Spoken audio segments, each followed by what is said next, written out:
get ready, brace ourselves. If we want retribution, if we want hard action, then there will be repercussions, and we as a nation will have to be prepared. And perhaps on the 7th of May, those will be the exercises that we'll see around us.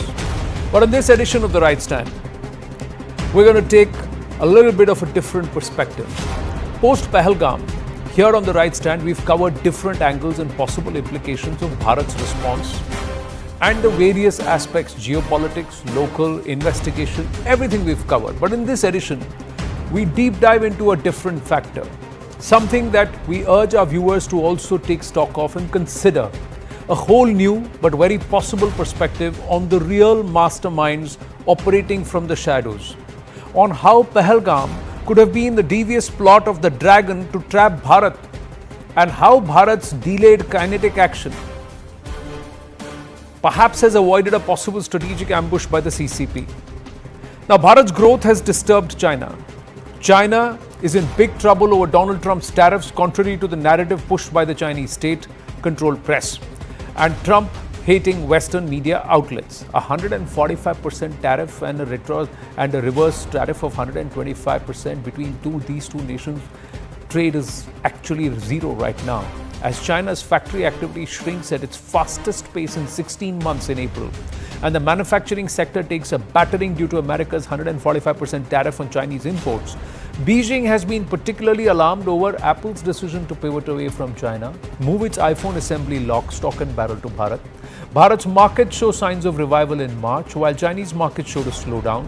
Bharat's markets offer a more lucrative, stable outlook than tariff-beaten China, where investor anxiety over domestic economic uncertainties remains and is quite large. If Bharat becomes the next manufacturing hub and a preferred destination for global supply chain network, it represents an acute problem for the Chinese, especially the CCP leadership.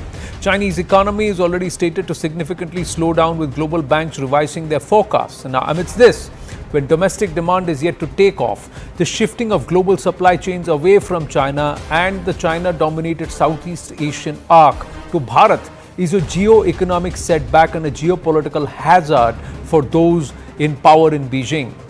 The events post-Pahalgam were part of a strategic ambush that would draw Bharat into a costly escalation, kinetic escalation over Jammu and Kashmir with Pakistan, perhaps reversing the recent gains, not just in Jammu and Kashmir, but also for us as a nation post-COVID.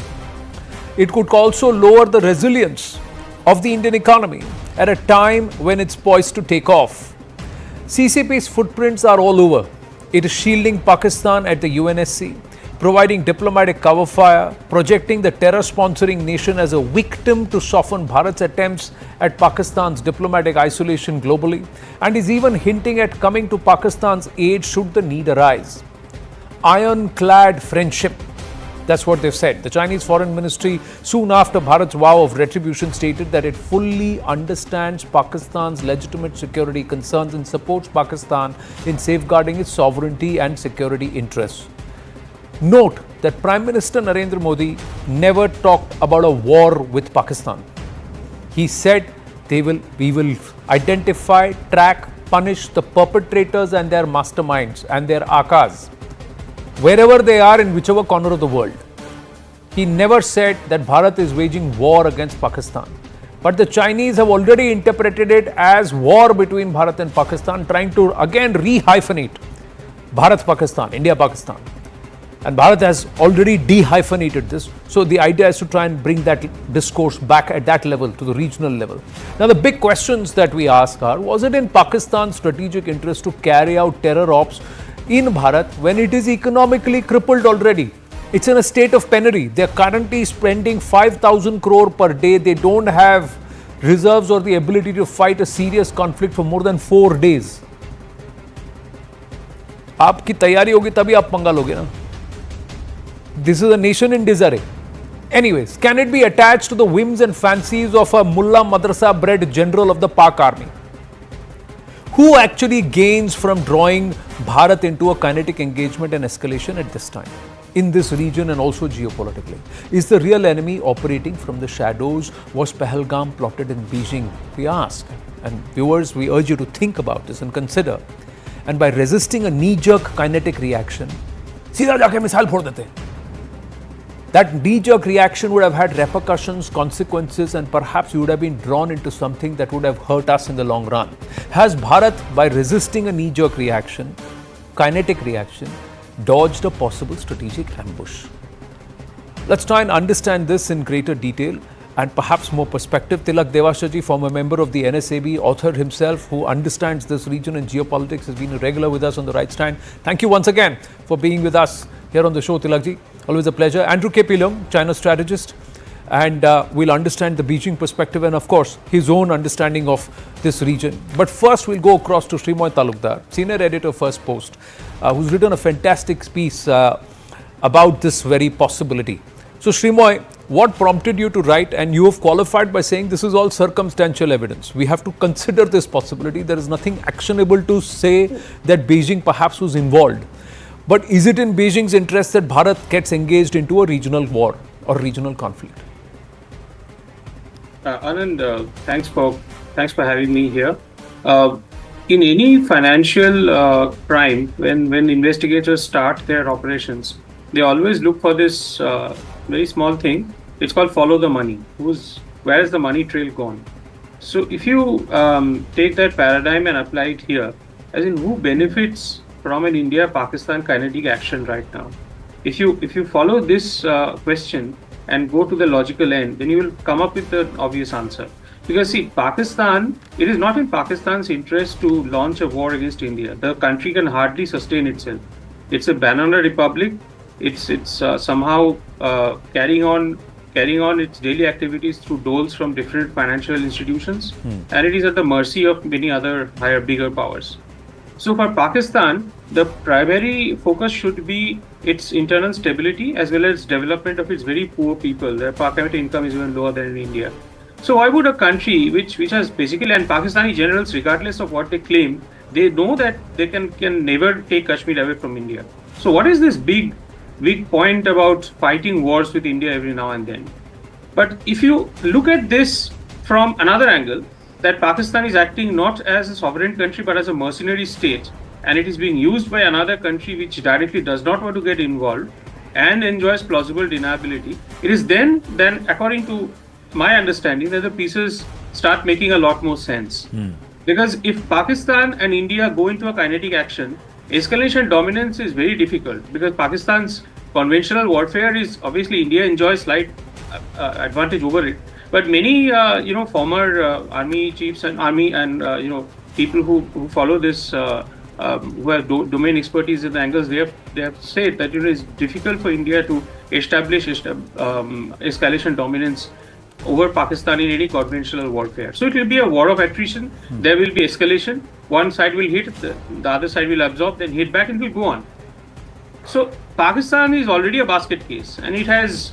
There is no international investments there. It doesn't have the country doesn't have a future, but India has. And if India is somehow trapped into this cycle of escalation, then the country which benefits the most at this geopolitical inflection point is China, because the US-China rivalry has reached such a point, and because of the fact that an American president is in power who is not afraid to take radical steps, China is in a difficult spot of bother. And I had tackled this in an earlier piece where I made the point that she is in a very precarious position. If he hits back at US with all his might, then he risks weakening Chinese economy even further. Because Trump is not one to step back. But if he does not do anything, then also internally he faces a lot of signaling that he is weak. And a weak CCP leader, and if Xi Jinping somehow gives this impression that as a leader of chairman of this Chinese Communist Party, he is weak, then the knives will come out of the shadows and he won't survive. It's that simple. So for Xi, this is a very difficult problem to solve. But what if the country which everybody is optimistic about, the country which everyone is talking about, the country which US is talking about reshoring and friendshoring and all that, what if that country is shown to be unstable, weak, fraught with a lot of dangers, bad for business, not good for global supply chains to shift because simply it's unstable? What if that happens? Then businesses will seek a second opinion. Then they'll think about it twice. So I think that could be one of the reasons which, and Pakistan is a low-cost option. It doesn't really, because they already have a terror infrastructure in place. You only have to give the instructions, and China has a lot of leverage over Pakistan.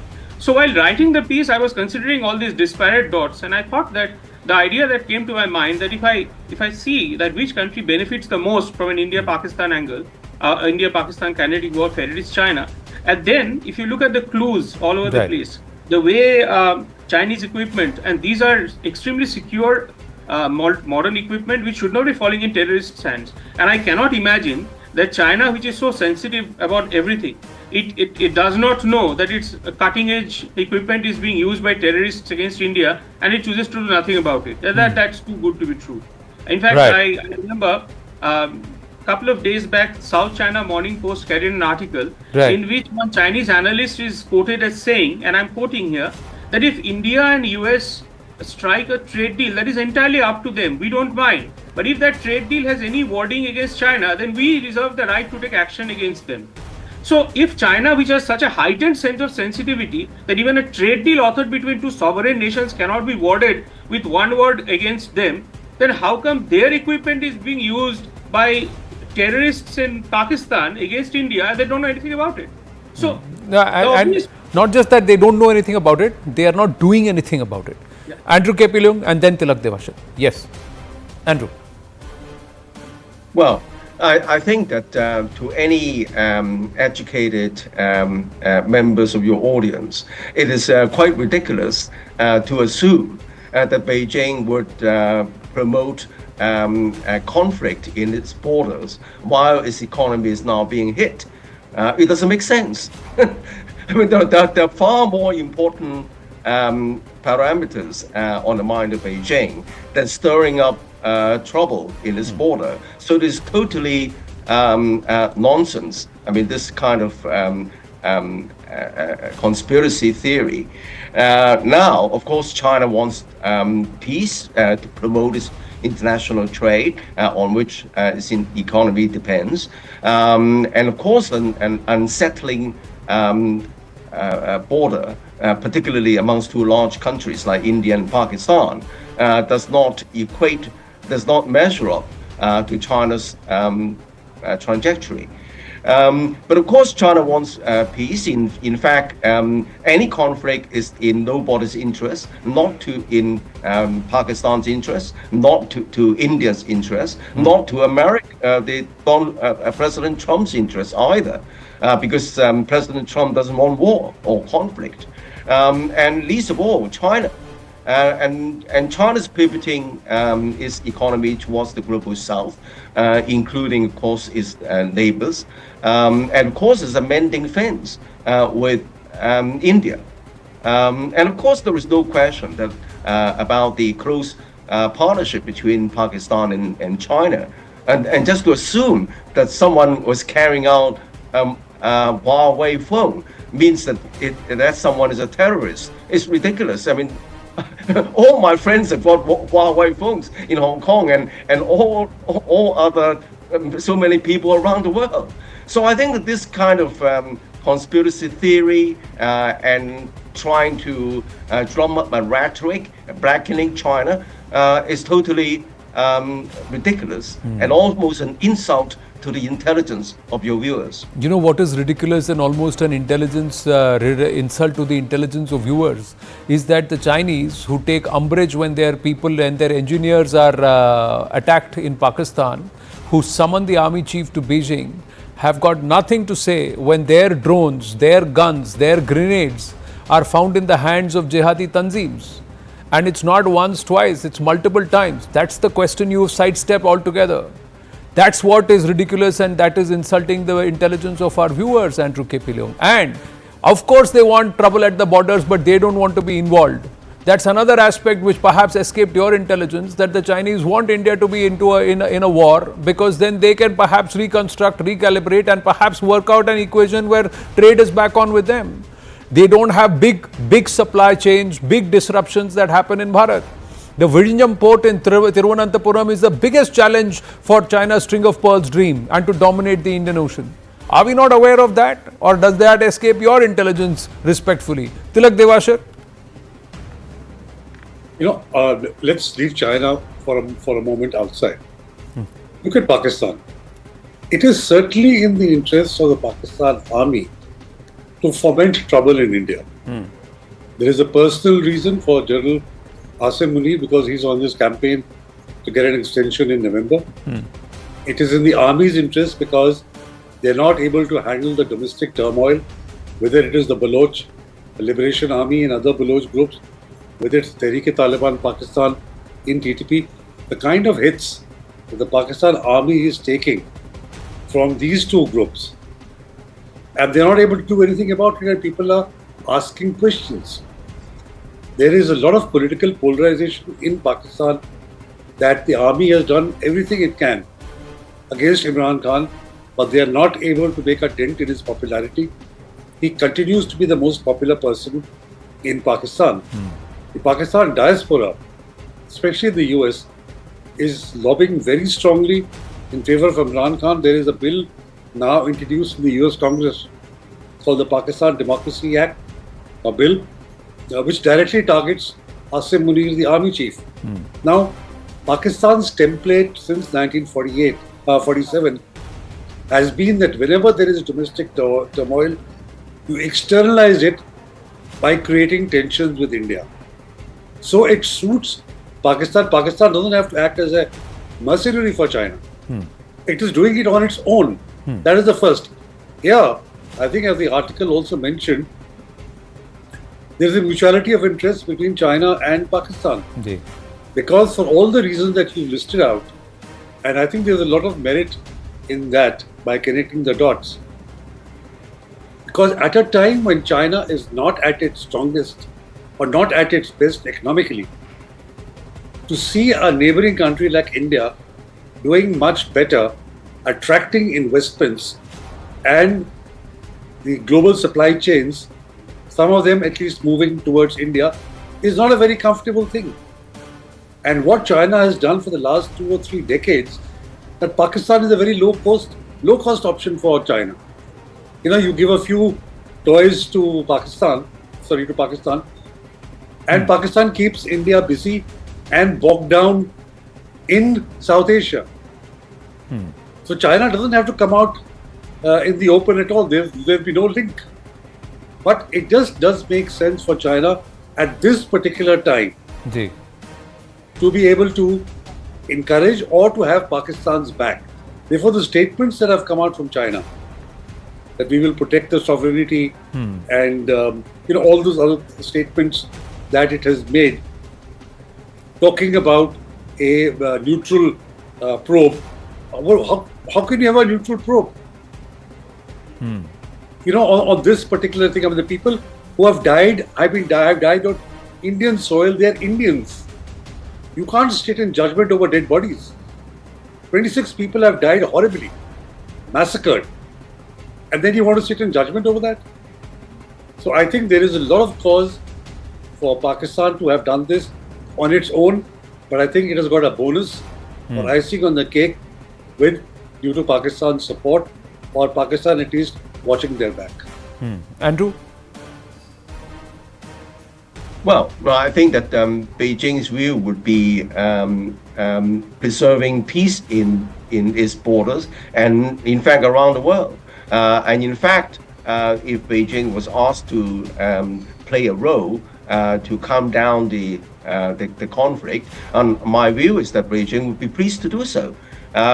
Because, as I said, it's in Beijing's interest to have a peaceful neighborhood and a peaceful world for this trade to continue to flourish. And this rhetoric about China going down the drain, I think is over-exaggerated. If you look at the reliance on the American market, it has gone down from something like 19% in 2018 to something like 14%. And of course, even if you take away all the American trade, in terms of totality of China's trade reliance, it only knocks off less than 1 or 2 percentage points out of China's economy. But I think that China has now, even since Trump 1.0, is focusing on self-reliance and rejecting its economy more towards services. In fact, services as a proportion of contribution to the GDP has exceeded the proportion occupied by definitely by exports. Even though consumption is still struggling, but the proportion played by services is increasing. So I think that this, as if China is in dire straits, and look at the position in Beijing, it doesn't show the same kind of eagerness displayed by the White House on coming to the negotiation table, even though it is under tremendous pressure by the United States. It shows that China's a great deal of resilience. But I think the last thing on Beijing's mind is stir up trouble in its borders. Well, because Xi Jinping is caught in a bind. The moment he blinks, and if he blinks first ahead of the US, he loses all stature, all control, all purchase, and all authority within the CCP, because he'll be seen as weak. That's another perspective.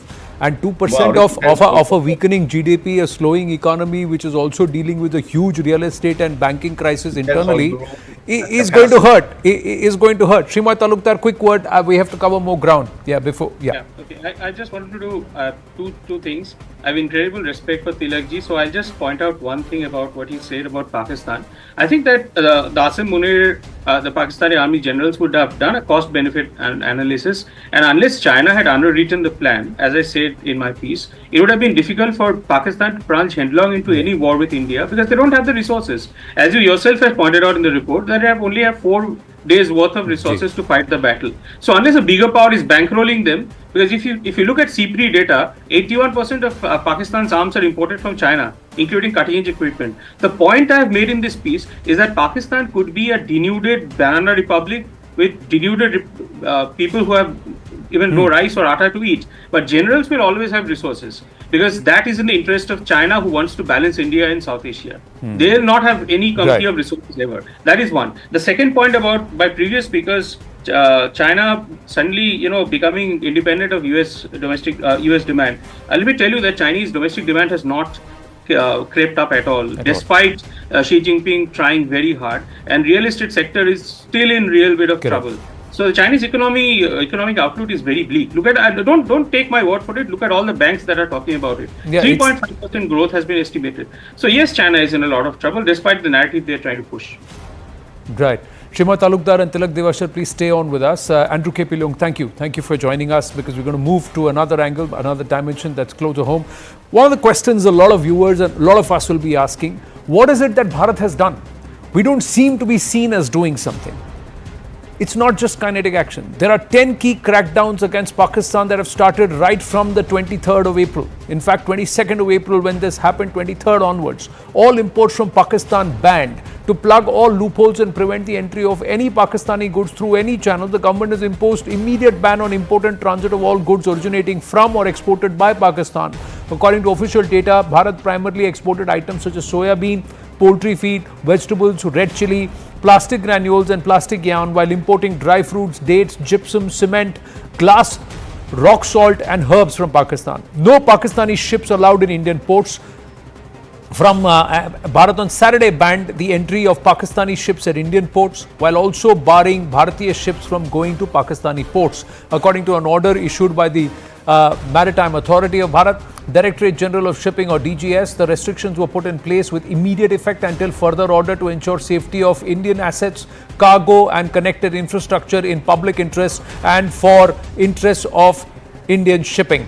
Now, the government on Saturday also halted the exchange of mail and parcels with Pakistan through both air and land routes, as it imposed fresh punitive measures on Islamabad with view of cross-border linkages. The centre, number 4, centre has banned 16 Pakistani YouTube channels, including some leading channels like Dawn News, Sama TV, ARY News and Geo News, for disseminating provocative and communally sensitive content and circulating false, misleading narratives against Bharat, its army and its security agencies. Also, Twitter handles of top celebrities, etc. have already been withheld, including the Defence Minister of Pakistan. That's also been withheld. IWT, Indus Waters Treaty, which has survived 4 wars, decades across cross-border terrorism between Bharat and Pakistan, has had a long history of antagonism between the two countries, has been suspended for the first time by New Delhi a day after Pahalgam attack. By suspending Indus Water Treaty, Bharat can stop river flow or suddenly increase the waters, does not have to adhere to the treaty norms at all, no longer bound by these rules, and this can wreak havoc in the real production bowl, the food bowl of Pakistan, that is Punjab and regions of Sindh. Bharat can now build water storage on western rivers, that is the Indus, Jhelum and Chenab. Bharat can carry out reservoir flushing at Kishanganga Dam to remove silt and improve its lifespan. What Pak can't do now is inspect Indian hydro projects like Kishanganga and Ratle. Atari-Wagah border fully closed from the 1st of May, following a week-long heavy cross-border movement after the Union government ordered all Pakistani citizens on short-term visas to leave Bharat. Since the closure of the integrated checkpost at Atari on the 25th of April, over 780 Pakistani nationals have gone across, while around 1,560, including Bharatiya citizens and Pakistanis holding long-term visas, have walked across the border back to Bharat. Cancellation, number 7, of SAARC visa exemption scheme, SVES, for Pakistani nationals. The government announced the Pakistani nationals will no longer be allowed to travel to Bharat under SAARC visa exemption scheme. Again, number 8, Bharat has declared defence, naval and air advisors at the Pakistani High Commission in New Delhi as persona non grata, giving them a week to leave the country. We have also recalled our military advisors as a safety measure.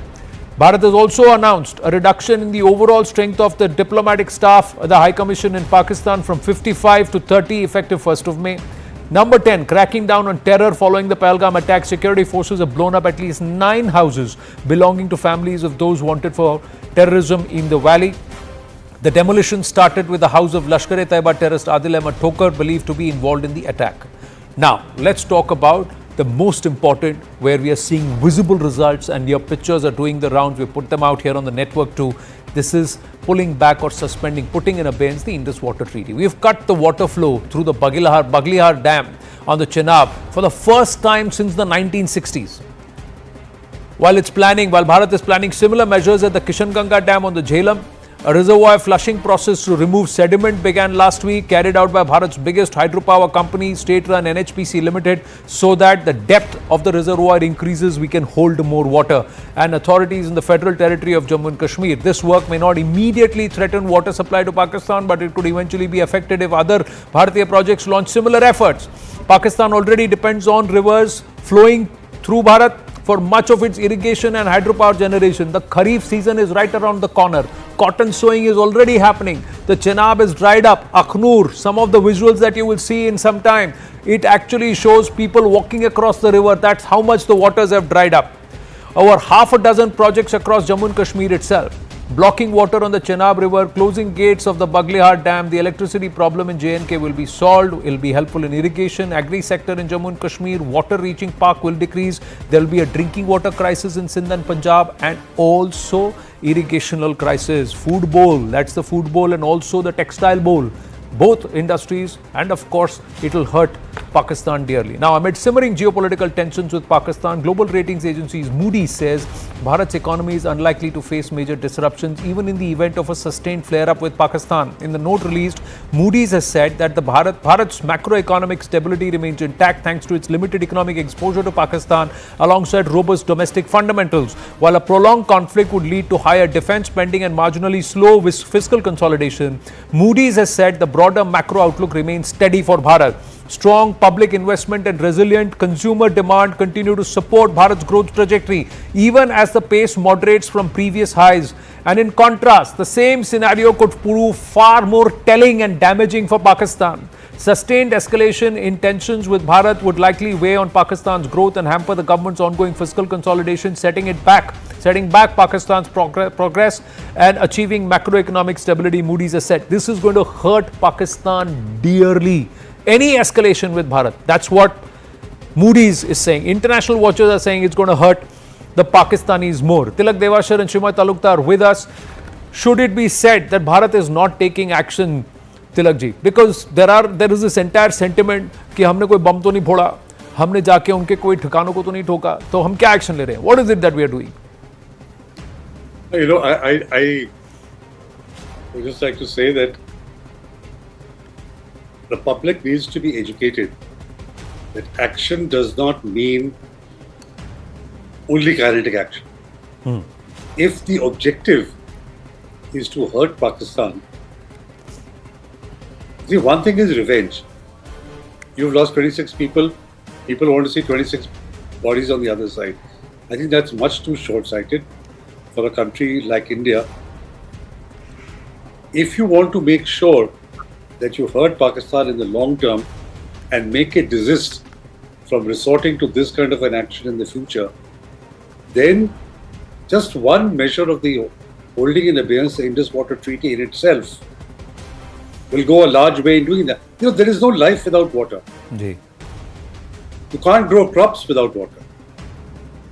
And if see, right now you can't stop water because you don't have the infrastructure on the three western rivers. But you can certainly disrupt the predictability of water flows.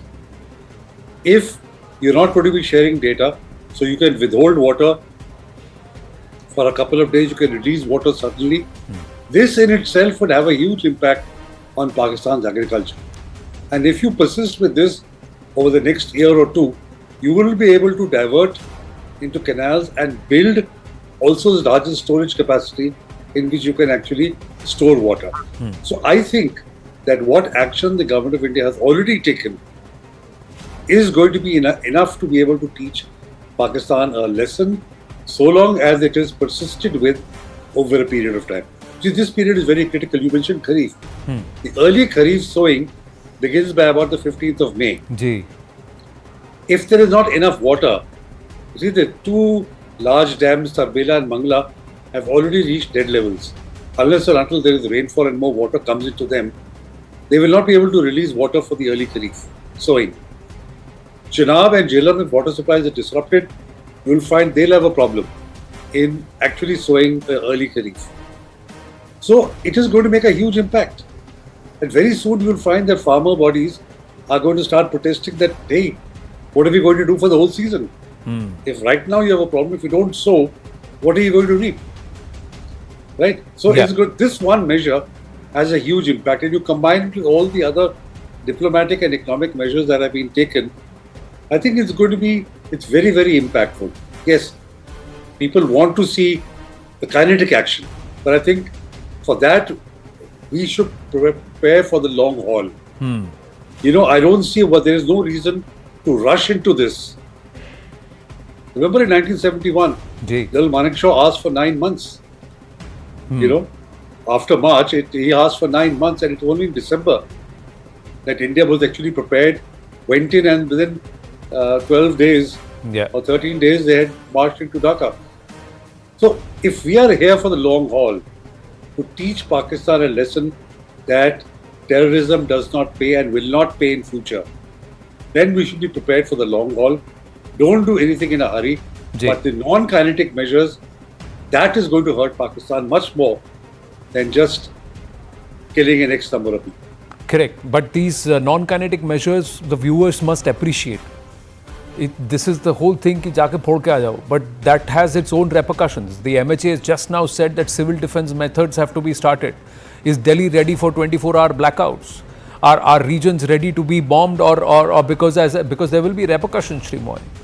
Is it not far more effective to neutralize or to weaken the enemy to a crawl before any punitive action that is visible is taken? I completely agree with you, and I also I agree with what Tilak ji has said just now. But two things on this. One is that the Prime Minister and the top ministers have already promised to punish the perpetrators in such a way so as to set an example. So these are things which set the public expectations high. And regardless of the effectivity of the actions that are already being taken, which I admit are probably even more, which will cripple Pakistan even more than a kinetic attack will ever will. Right. But still, the public needs to be pacified, and nothing short of a spectacular attack on Pakistan, with the kind of rhetoric that has already been,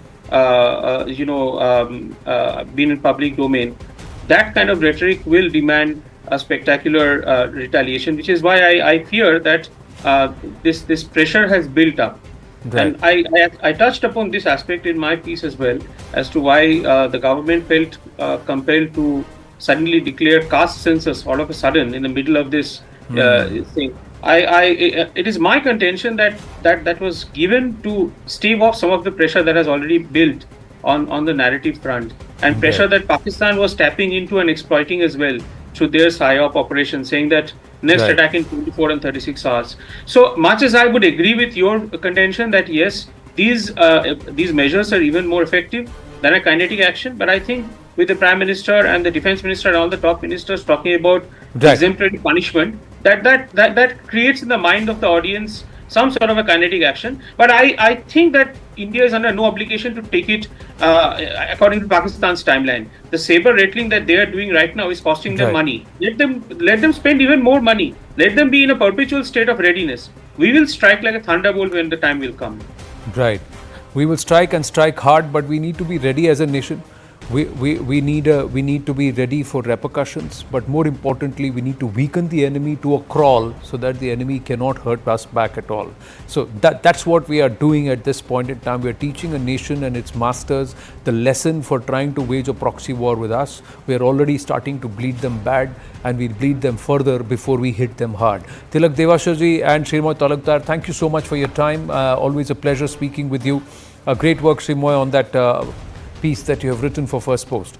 But now, within Pakistan, he's a Mullah Madrasa bred general. That's what they say about Asim Munir. Asim Munir drew a parallel with Islam, Kalma, Pakistan.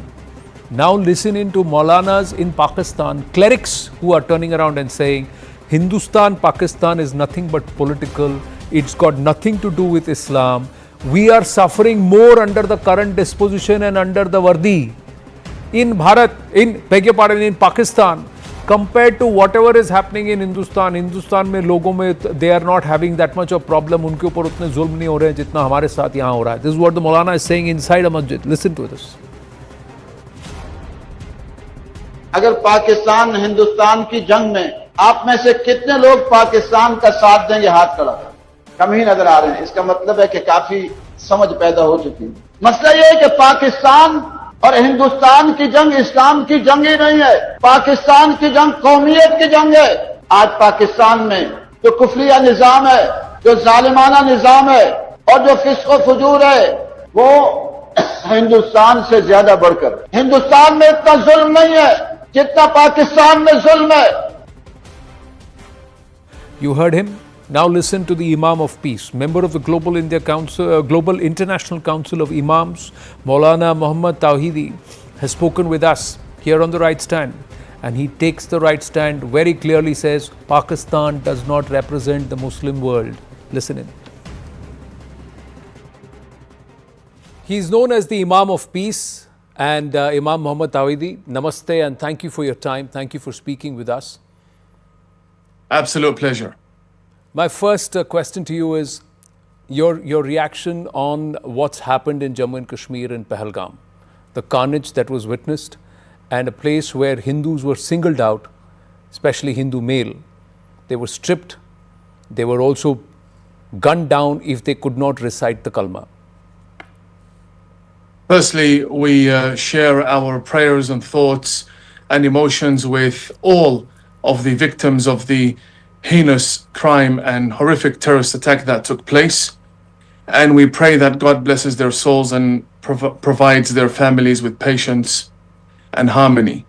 The terrorist attack must be named for what it is. It was a terrorist attack and it should be condemned unequivocally, as the majority of the Muslim world has done. However, I think there is more room for improvement when it comes to Pakistan. And I think the condemnations should have been the first thing that came out of the country, as opposed to denial and reciprocal diplomatic movements against India. You are also not just somebody who's a preacher, you're a senior Imam of the Global Imam Council. Does Islam actually condone this? That you go out and single out people who are non-Muslim and then kill them because they can't recite the kalma. Is there any glory in such an act? Definitely not. It's not just Islam that does not allow this. No religion from God would allow or tolerate or accept such behavior. And in fact, there is severe punishment under Islamic law for terrorists who undergo and commit such crimes. And I think it's very important for us to make a clear distinction between murder and killing and execution.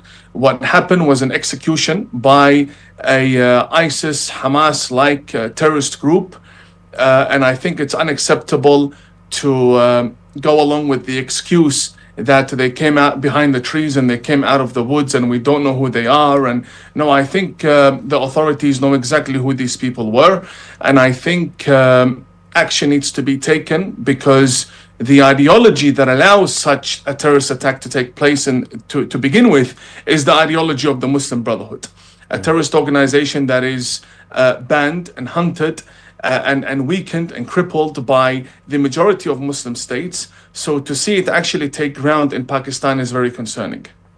But it was the Pakistan Army Chief General Asim Munir who espoused such an ideology, where he backed the two-nation theory and he said Hindus and Muslims can't live together, we are two separate cultures.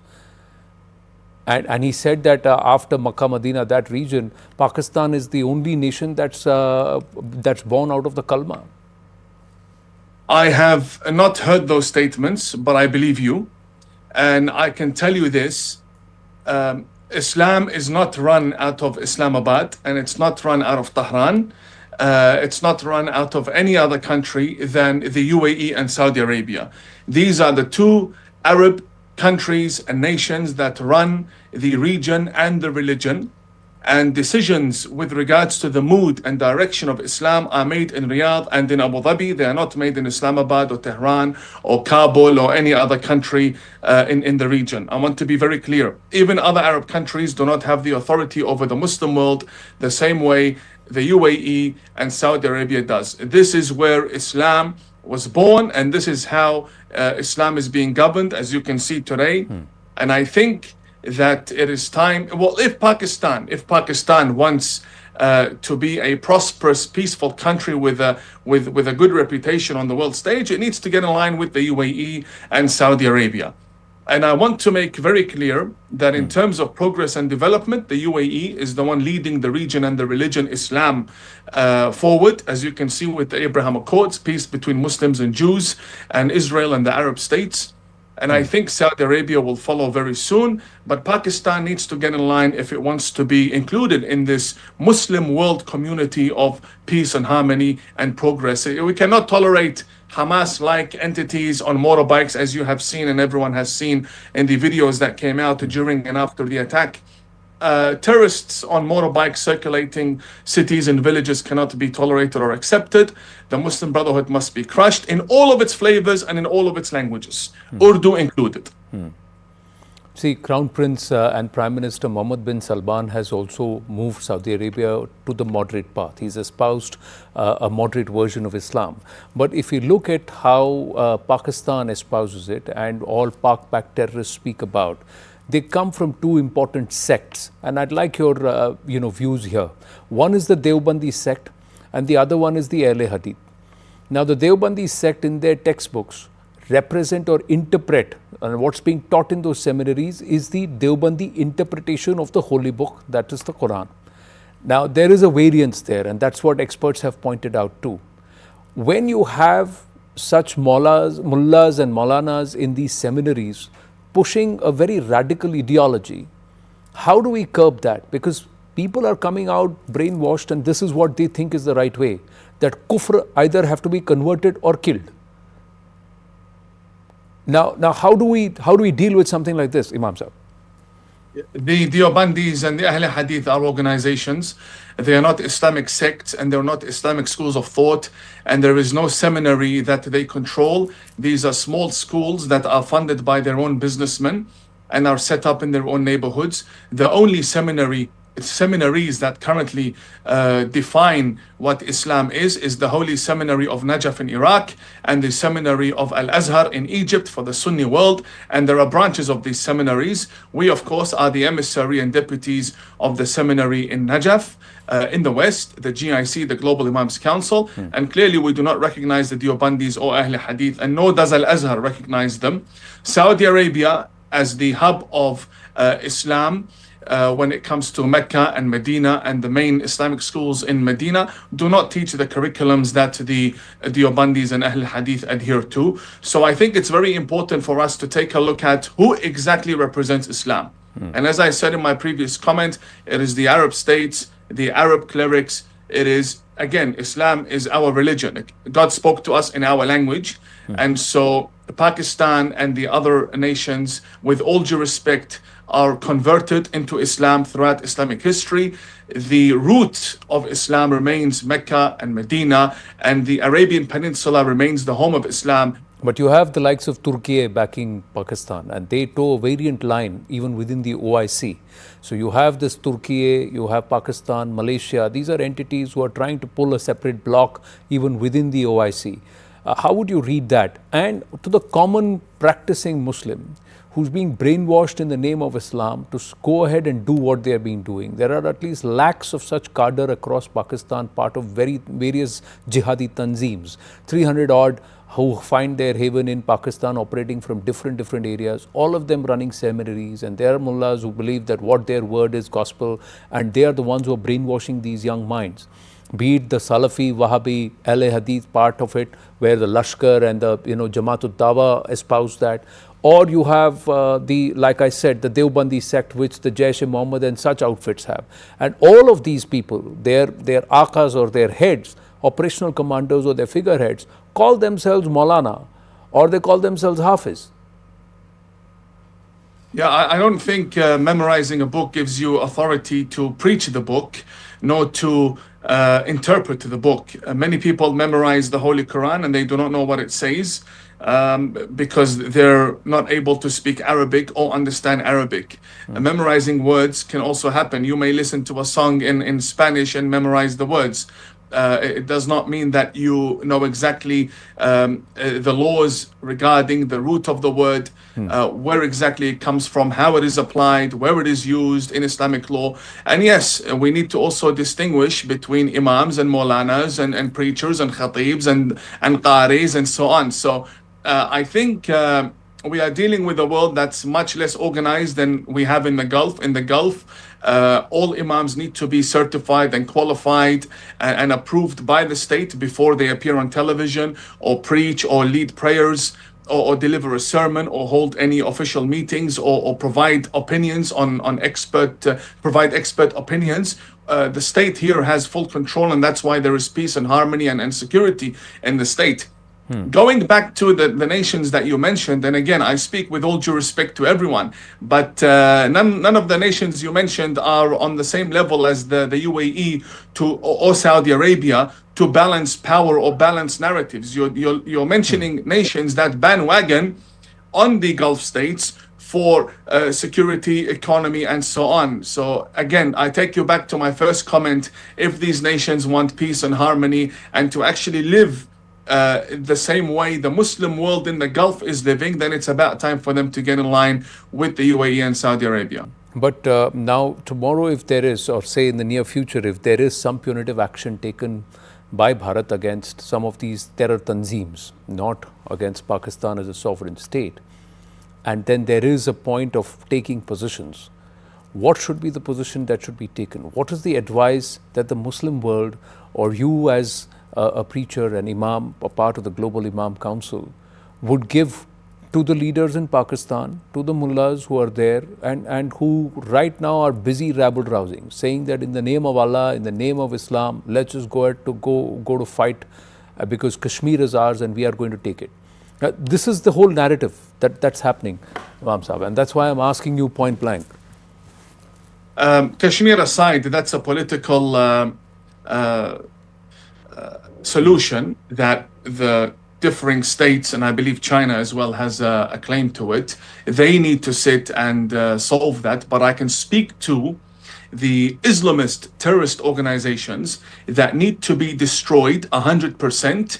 And I mean all of those with their roots being traced back to the Muslim Brotherhood ideology.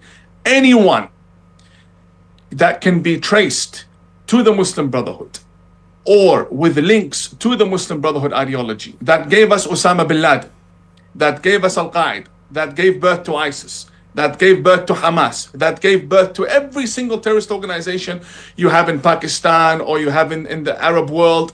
The Muslim Brotherhood needs to be destroyed. There is no question about that. And I think if you take a look at the Arab world, the Muslim Brotherhood has been crushed. They don't exist in Saudi Arabia. They don't exist in the UAE. They don't exist in Bahrain anymore. And that is because the rulers here have taken swift action against it. Then you have the sidelines of the Muslim Brotherhood. You have them in Pakistan, you have them in Bangladesh, you have them in other countries such as Nepal, you have them in Southeast Asia, you have some of them in Malaysia. Then it becomes an issue of how do we actually defeat this ideology. Some will suggest de-radicalization programs, some will suggest alternative educational curriculums. But bottom line is we need to get rid of this ideology. So we, as the GIC, are in support of destroying Hamas in all of its versions, in all of its flavors, in all of its tactics, in all of its uniforms, and everyone affiliated with Hamas. Because now, currently, the number one terrorist organization threatening human civilization is Hamas. ISIS has been destroyed militarily, not ideologically. Hamas is now the real ISIS in ideology and military. And I mention Hamas because they are the number one influencers for the terrorist attack that took place in Jammu and Kashmir. I want you to elaborate on Wakf. See, closer home in Bharat, there's been a lot of rabble-rousing that's been done where the government has tried to reform the functioning of the Wakf boards here, Wakf and Awqaf, so that the benefits accrued from whatever Wakf holdings are, they actually accrue to the underprivileged, the poor, the downtrodden, the widows, the orphans, as it is supposed to be. Your thoughts on how Wakf should be run? Should it be state-run? Should it be run by Muslim personal law boards? Or should there be actual proper asset managers who will ensure the best is bowled out of the asset and it's distributed to society properly? The Waqf in India needs to operate similarly to the Waqf in any other Muslim state. And the Waqf board, the Waqf committee, is a department under the Ministry of Religious Affairs that is under the government. There is no independent Waqf board, and there is absolutely no proxy Waqf that takes place in mosques and in backyard gatherings. A Waqf board is something that is very transparent. Appointments are made the same way appointments happen inside the ministry, and there is accountability to the Waqf board. It is in line with the internal and foreign policies of the state, in the sense that there is no terrorism that can be supported, no corruption that can be detected, and that it is focused only and only on helping the community grow in assisting schools, in building mosques, in facilitating educational programs, in caring for orphans, caring for widows, basically a proper charity that takes off some of the pressure from the government.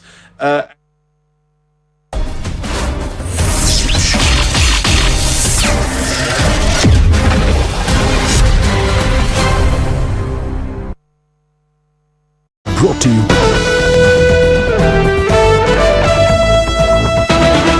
Can it be attached to the whims and fancies of a mullah madrasa bred general of the Pak army? Who actually gains from drawing Bharat into a kinetic engagement and escalation at this time, in this region and also geopolitically? Is the real enemy operating from the shadows? Was Pahalgam plotted in Beijing? We ask. And viewers, we urge you to think about this and consider. And by resisting a knee-jerk kinetic reaction, सीधा जाके missile फोड़ देते. That knee-jerk reaction would have had repercussions, consequences, and perhaps we would have been drawn into something that would have hurt us in the long run. Has Bharat, by resisting a knee-jerk reaction, kinetic reaction, dodged a possible strategic ambush? Let's try and understand this in greater detail and perhaps more perspective. Tilak Devashaji, former member of the NSAB, author himself who understands this region and geopolitics, has been a regular with us on The Right Stand. Thank you once again for being with us here on the show, Tilakji. Always a pleasure. Andrew K. Leung, China strategist. and we'll understand the Beijing perspective and, of course, his own understanding of this region. But first, we'll go across to Srimoy Talukdar, senior editor, First Post, who's written a fantastic piece about this very possibility. So, Srimoy, what prompted you to write? And you have qualified by saying this is all circumstantial evidence. We have to consider this possibility. There is nothing actionable to say that Beijing perhaps was involved. But is it in Beijing's interest that Bharat gets engaged into a regional war or regional conflict? Anand, thanks for having me here. In any financial crime, when investigators start their operations, they always look for this very small thing. It's called follow the money. Where is the money trail gone? So if you take that paradigm and apply it here, as in who benefits from an India-Pakistan kinetic action right now? If you follow this question and go to the logical end, then you will come up with the obvious answer. Because see, Pakistan, it is not in Pakistan's interest to launch a war against India. The country can hardly sustain itself. It's a banana republic. It's somehow carrying on its daily activities through doles from different financial institutions, and it is at the mercy of many other higher, bigger powers. So for Pakistan, the primary focus should be its internal stability as well as development of its very poor people. Their per capita income is even lower than in India. So why would a country which has basically, and Pakistani generals, regardless of what they claim, they know that they can never take Kashmir away from India. So what is this big point about fighting wars with India every now and then? But if you look at this from another angle, that Pakistan is acting not as a sovereign country but as a mercenary state, and it is being used by another country which directly does not want to get involved and enjoys plausible deniability, it is then according to my understanding that the pieces start making a lot more sense. Because if Pakistan and India go into a kinetic action, escalation dominance is very difficult, because Pakistan's conventional warfare is obviously India enjoys slight advantage over it. But many former army chiefs and people who follow this who have domain expertise in the angles, they have said that it's difficult for India to establish escalation dominance over Pakistan in any conventional warfare. So it will be a war of attrition. There will be escalation. One side will hit, the other side will absorb, then hit back, and will go on. So Pakistan is already a basket case, and there is no international investments there. It doesn't have the country doesn't have a future, but India has. And if India is somehow trapped into this cycle of escalation, then the country which benefits the most at this geopolitical inflection point is China, because the US-China rivalry has reached such a point, and because of the fact that an American president is in power who is not afraid to take radical steps, China is in a difficult spot of bother. And I had tackled this in an earlier piece where I made the point that she is in a very precarious position. If he hits back at US with all his might, then he risks weakening Chinese economy even further. Because Trump is not one to step back. But if he does not do anything, then also internally he faces a lot of signaling that he is weak. And a weak CCP leader, and if Xi Jinping somehow gives this impression that as a leader chairman of this Chinese Communist Party, he is weak, then the knives will come out of the shadows and he won't survive. It's that simple. So for Xi, this is a very difficult problem to solve. But what if the country which everybody is optimistic about, the country which everyone is talking about, the country which US is talking about reshoring and friendshoring and all that, what if that country is shown to be unstable, weak, fraught with a lot of dangers, bad for business, not good for global supply chains to shift because simply it's unstable? What if that happens? Then businesses will seek a second opinion. Then they'll think about it twice. So I think that could be one of the reasons which, and Pakistan is a low-cost option. It doesn't really, because they already have a terror infrastructure in place. You only have to give the instructions, and China has a lot of leverage over Pakistan. So while writing the piece, I was considering all these disparate dots, and I thought that the idea that came to my mind that if I see that which country benefits the most from an India-Pakistan angle, India-Pakistan kinetic warfare, it is China. And then if you look at the clues all over the place, the way Chinese equipment, and these are extremely secure.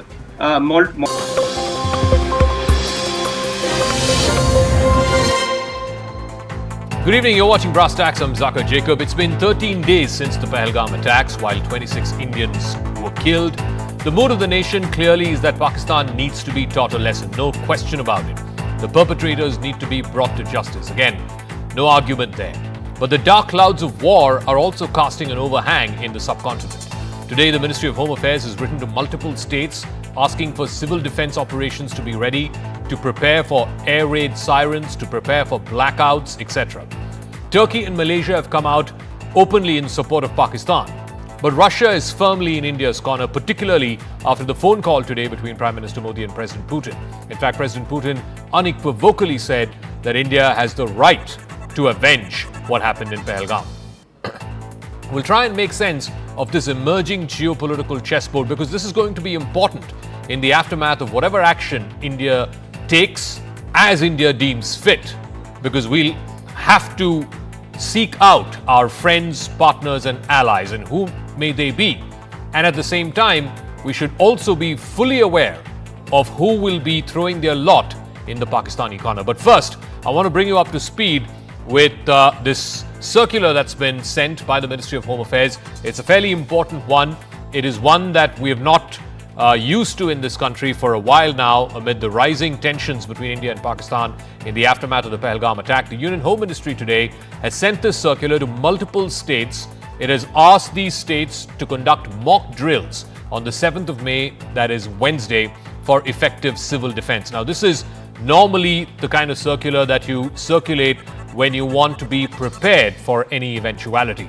No one is suggesting that India is preparing for war, but these are contingency measures that are being put in place so that any eventuality can be dealt with. The centre has also directed the initiation of a series of measures aimed at preparing the civilian populations in these multiple states, many of which happen to be border states along the India-Pakistan border. Also, states like Jammu and Kashmir, Punjab, Rajasthan, Gujarat, all of them along that 3,500 kilometer long and wide border between India and Pakistan are part of the list of states which have been asked to be prepared for these drills on the evening of May the 7th, which is Wednesday. But, like I said, there is no need to panic. The MHA sources are very clear that this is just a mock drill. This is just being prepared for all possible eventualities. This does not in any manner mean that India is readying for some kind of war. I want to go across to two of our reporters to try and make sense of this. Payal Mehta and Aman Sharma joining us.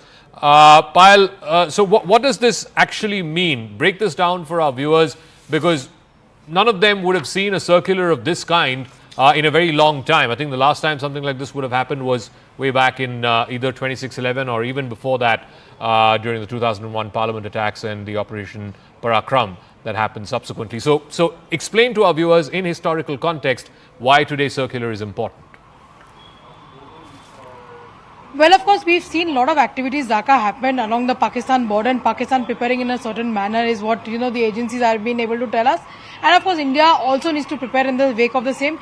India is a big nation of 140 crore Indians, a lot of youngsters who probably in their entire lives have never heard of a war kind of situation, or probably brewing up as well. And that's the reason, if everything is being added up, the Prime Minister has had a round of meetings separately with the Air Chief, or with, of course, the Air Force Chief, and of course with the Army Chief, along with the Defence Secretary today. The largest sentiment of the country is that something is brewing up for a very long time. It's nearly close to 2 weeks since the ghastly attack took place. What is India's mechanism? How is India going to avenge the revenge? But the one faith that people have had established in Prime Minister Narendra Modi is that he will not let the country down as well. So obviously a lot of measures are being taken in that respect. And like Aman was earlier pointing out, Zaka, that a lot of these border states have some connection with Pakistan, whether it's Gujarat, whether it's of course Punjab, amongst the others. These are all border states as well. Also along the LOC, the border villages have been asked to prepare themselves up, stock up, if required, for supplies, to build more and more bunkers, etc. as well. So India is obviously making itself prepared, making itself ready as well. And, for our generation, probably the generation after that, we've never seen a full-blown war in India ever as well. But, obviously, it is a responsibility of any elected